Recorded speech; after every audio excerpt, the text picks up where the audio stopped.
سلام به دوستان عزیز و هنرجویان گرامی. بافت یک صندل رو امروز داریم که به صورت زیگزاگی بافته میشه. این روی جدا بافته میشه و بعد دوخت میشه به صندل، به زیرم.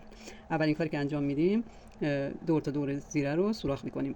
نیم سانت میایم پایین از قسمت وسط پشت کفش، نیم سانت میایم پایین علامت میزنیم، نیم سانت به نیم سانت، یک سانت میایم این طرف، نیم سانت میایم پایین، یک سانت میایم به این طرف، یک سانت به این طرف و همینجوری یک سانت به یک سانت علامتامون رو میزنیم تا میرسیم به همین قسمت.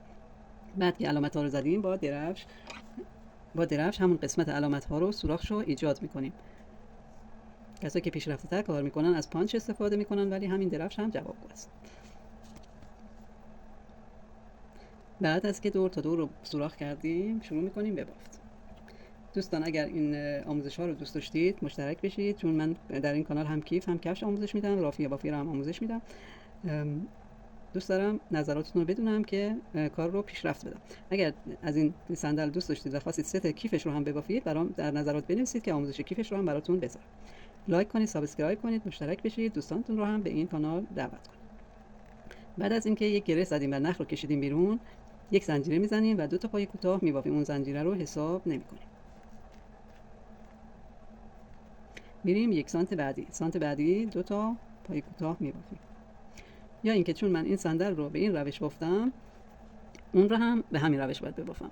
من یک پای کوتاه بافتم، یک زنجیره زدم، یک پای کوتاه، یک زنجیره که همون 2 تا حساب میشه، یک پای کوتاه، یک زنجیره دور تا دور رو با این روش بافتم و بعد این رو میبافیم و روی کار دوخت میزنیم. یا اینکه به وسیله پای وصلش میکنیم به قسمت زیره.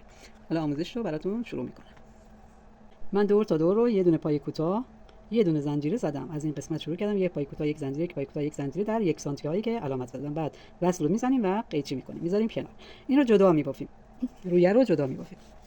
این رویه جدا بافته میشه. میتونید از روی خودش هم زنجیره بگیرید، از این قسمت وصل میکنید نختون رو و تعداد زنجیره رو میذارید. من 32 تا زنجیره زدم که این مدل رو شروع کردم. روی پاتون بذارید، اگر میخواید زنجیره بزنید روی پاتون بذارید و اندازه بگیرید تعداد زنجیرتون رو. مدل باید حتما تعداد دونه ها مشخص باشه تا درست در بیاد. این اندازه 32 تا دونه زنجیره میخوره. ولی من در صندلا که میبافم معمولا 37، این 37 یا 38 20 تا الی 22 تا، نسبت به اینکه جلو باشه یا عقب. جلوتر باشه باید کمتر زنجیره بندازید. اگه پاتون رو بذارید هرچی بالاتر باشه زنجیره بیشتری نیاز داره. این مدل الان من 32 تا زنجیره میزنم. گره اولیه رو میزنیم و 32 عدد زنجیره میبافیم. 32 زنجیره که بافتیم، اولی و دومی رو یک پای کوتاه حساب میکنیم، از دومین پای کوتاهمون رو میبافیم. اگر داخل دومی ببافید ببینید پای کوتاهمون مشخص نمیشه معمولا، ولی الان که من از سومی شروع کردم پای کوتاه اولیم کاملا مشخص. 2 تا 3 تا پای کوتاه. پس پای کوتاه اولی، دومی و سومی رو که بافتیم، در چهارمین زنجیره 1 2 و 3 تا پای کوتاه میبافم. 3 پای کوتاه میبافم. بعدی 2 تا جدا، 2 تا تکی پای کوتاه میبافیم و 3 تای بعدی رو یکی باید بکنیم. 1 از زنجیره بعدی هم 1 و زنجیره بعدی هم 1. از 3 تا زنجیره نخ میکشیم بیرون، 4 تا نخ روی قلاب داریم، یکیش میکنیم. 2 تا تکی میبافیم، باز 2 تا 1 2 پای کوتاه میبافیم. این قسمت کم کردیم، این قسمت باید اضافه بشه. داخل یک دونه 3 تا دونه میبافیم. 3 تا دونه میبافیم. 2 تا از زنجیره هامون رو تکی میبافیم. 3 تای بعدی رو یکی میکنیم. 1 2 و 3. 3 تا زنجیرمون رو نخ کشیدیم بیرون، 4 تا نخ روی قلاب بود، یکیش کردیم. 1 و 2 تا تکی میبافیم. این قسمت کم کردیم، این قسمت زیاد کردیم، این قسمت کم، این قسمت زیاد، این قسمت کم، این قسمت زیاد، این قسمت کم و این قسمت که بعدیش هست باید 3 تا تکی یک جا ببافیم، اضافه کنیم. این کار رو ادامه میدیم. 2 تا تکی میبافیم، این 3 تا رو یکی میکنیم، 2 تا تکی میبافیم، اینجا 3 تا یک جا میبافیم و آخرش باید 3 تا دونه برامون بمونه. این طرف 3 تا دونه داشتیم، اون طرف هم باید 3 تا دونه تکی آخر داشته باشیم. آخرین دونه رو هم میبافم، 3 تا تکی آخر داره. پس اگه بخوام این طرفی، چون ما اضافه میشه میره بالا، حساب کنیم 1 2 3 تا زیگزاگ داریم، ولی این بری حساب کنیم 1 2 3 4. البته همون 3 تا میشه. ببینید اولش باید اضافه بشه، آخرش هم با اضافه شدن تموم میشه، یعنی قسمت بعد کم کردن ما نداریم. به همین علت چون قسمت کم کردن رو نداریم، به همین علت اول و آخر رج هر رج یه دونه اضافه میشه، چون این قسمت اضافه میکنیم به این بر اضافه میشه. پس بنابراین اگر کیف ببافیم هیچ اشکالی نداره، اضافه میکنیم. ولی اگر بخوایم صندل ببافیم یا کفش ببافیم باید یک رج در میون اضافه کنیم. اگر هر رج از اولین دونه شروع کنیم هر رج اضافه میشه. اگر بخوایم اضافه نشه از دومی شروع میکنیم. این رج من نمیخوام اضافه بشه. نخ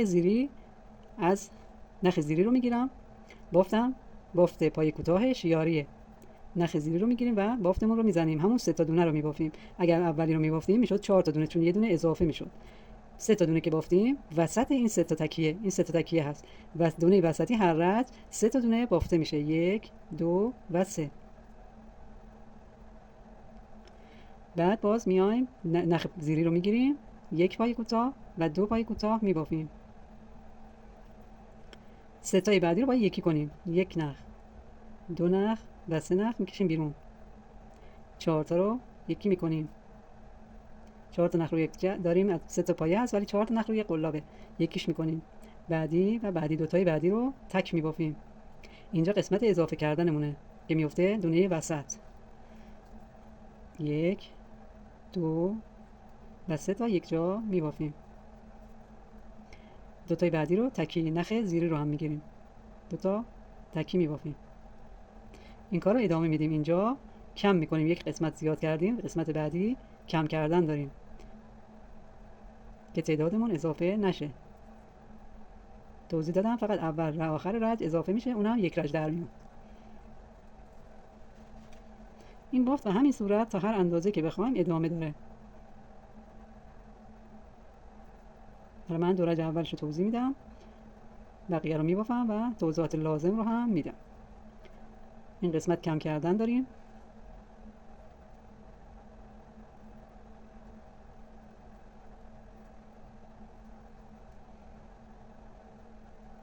این قسمتی که باید اضافه بشه آخر قسمت. 2 تا و 3 تا یک جا.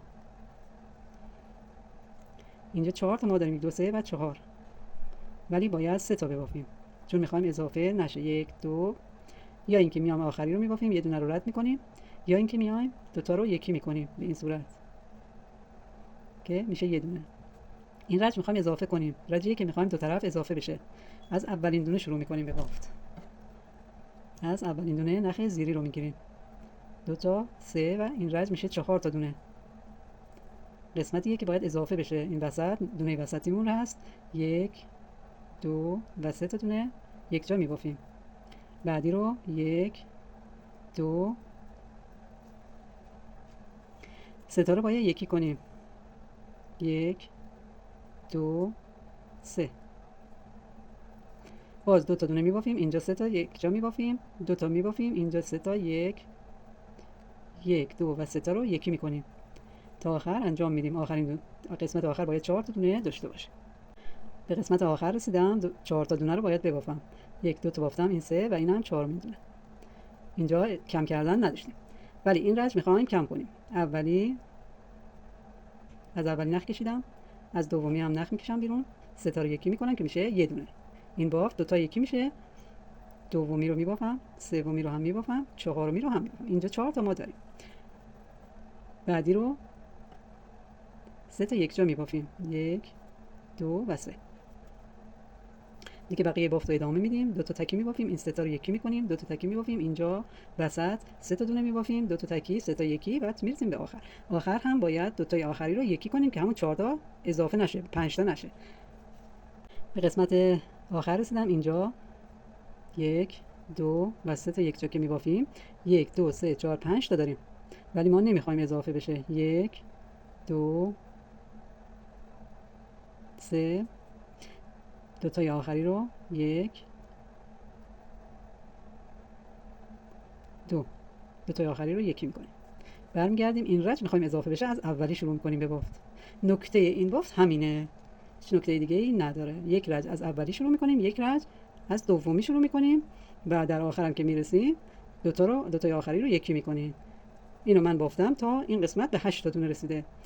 به 8 تا دونه که رسیده دیگه تمومش کردم و بعد میبافم، بعد وصل رو براتون آموزش میذارم. دوستان این اندازه رو من تمومش کردم. چطور متوجه میشیم که اندازه هم دیگه هست؟ از این طرف که باید بذاریم این قسمت اضافه شده مونه، از این قسمت شروع کردیم. حالا برای که متوجه بشیم اندازه است، اینو میشماریم، ردیفا رو میشماریم. ببینید قسمت که اضافه میشه، این قسمتا که ستاییمون اضافه میشه کامل مشخصه، رج مشخص میکنه، رجمون رو مشخص میکنه. یه دونه، 2 3 4 5 6 7 8 9 10 11 12 13 و 14. اینو میشمارید، اندازه همون باید باشه. اگر اندازه همون باشه دیگه دوتاش یکی هست. من شمردم و اندازه بوده. نخ اینجا اضافه میذارم، این قسمت تمومش کردم، تعداد من 80 شده، این قسمت به 80 رسیده، البته بدون اینکه این رج که اضافه میشه دیگه 8 دونه این قسمت بوده. حالا باید با همین نخ وصلش کنم به این قسمت. البته اول باید اینا رو ما وصل کنیم. این یه دونه چسب میزنیم، با چسب آهن میچسبونیم کف کفیمون، بعد این رو هم میذاریم روش، باز میچسبونیم، هم دو طرف باید بچسبونیم، هم این طرف هم این طرف چسب بزنید، چسب آهن. من از این چسب استفاده میکنم، چسب آهنه، چسب سینا، فرقی نکنه، از همین چسب‌ها استفاده کنید. با یک کارت همین ویزیتا اگر داشته باشین میزنین داخل چسب، این قسمت‌ها رو چسب میزنین، کف این کفی رو هم که میره روش قسمت زیرش رو، کف رو چسب میزنید کامل، میذارید یک کمی خشک بشه، خشک شد بذارید کامل دیگه میچسبه، 10 بار 20 بار شسته بشه دیگه من کفشام همه رو میشورم، شاید 1 سال 2 سال هیچ مشکلی پیدا نمیکنه. این قسمت هم چسب میزنید، این قسمت هم چسب و این رو هم میذارید روش و آماده میشه. بعد از که آماده شد دوختمون رو میزنیم به این صورت، اندازه رو مشخص میکنید، این تعداد جلوتون رو بشمارید، تعداد جلو رو بشمارید، با این تعداد جلو هم اندازه کنید و دوخت رو میزنیم. دوخت رو براتون آموزش میذارم. من قسمتی رو که باید شروع کنم به دوخت مشخص کردم. از این قسمت نخ میکشم بیرون، یک پای وصل میزنم.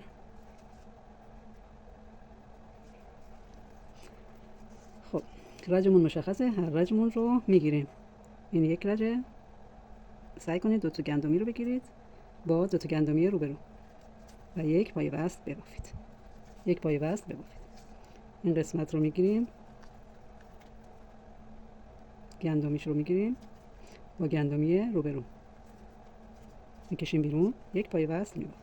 میتونید هم دوخت بزنید، میتونید به این صورت انجام بدید، میتونید داخل سوزن بذارید و این قسمت رو دوخت بزنید. حالا هر کدومش دوست داشته باشید انجام بدید. این طرفو همین کار انجام بدید، این طرف رو هم به همین صورت روبروش رو مشخص کنید و تا آخر این کار رو انجام بدید. امیدوارم از این بافت استفاده لازم رو ببرید. ببینید دوختش تمیز انجام شده، این قسمتی که ببینید با پای وصل شده و تمیز و مرتبه. امیدوارم ازش استفاده کنید، لذت ببرید، ببافید و حتما لایک کنید، سابسکرایب کنید، دوستانتون دعوت کنید تا فیلم های بیشتری من بتونم بذارم، بهتری بتونم بذارم و شما استفاده کنید. تا آموزش بعدی، خدا نگهدار.